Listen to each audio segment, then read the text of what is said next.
Good morning, it's July 3 and this is our update for our Burgos Apartments renovation. Tanggal na po ito.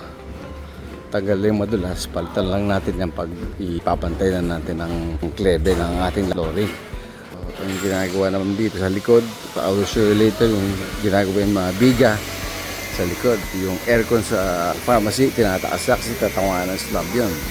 Ito wala na yung hagdan, binabasag na yung konkreto.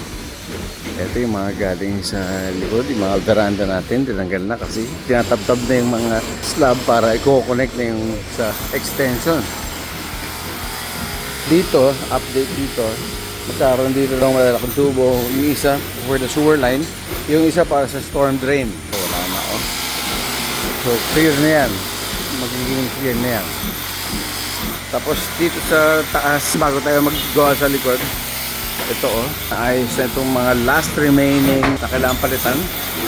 Ayan, kasi nag-aayos tayo ng ating mga drywalls. Mamaya tignan natin ito, dangerous dyan.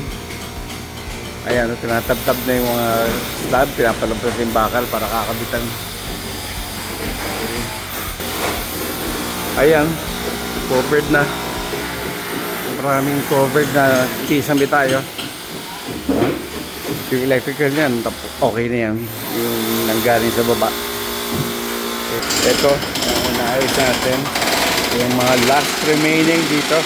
Doon, tapos na. Dito, covered na. Yung hagdanan dito, wala na. Nakita naman sa baba, covered na yan. Kwarto na yan. Yung galing ng mga yan. Okay, ito. Okay, dito sa labas, natapkab na. Yung balcony natin mag-extend ko hanggang dun. Mga colors ginagawa na.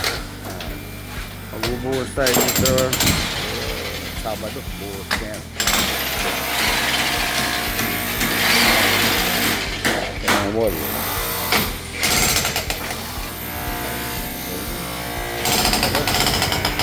Nandito sa dun, yung masusunod na iwawasakin naman natin yung mga wall na yan. Kapalitan ng bago.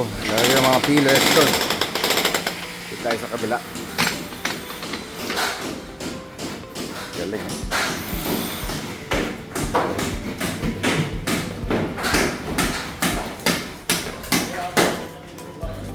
Ito naman sa side nito.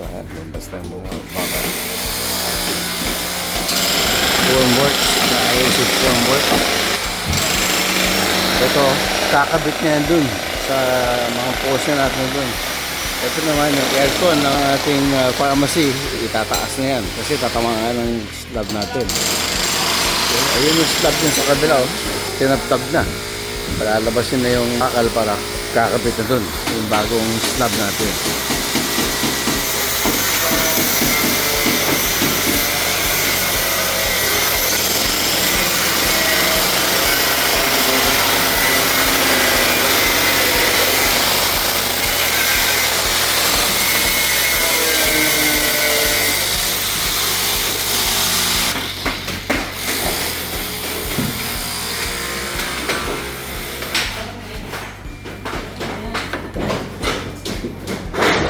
Dito yung Meralco entrance facilities na pababa.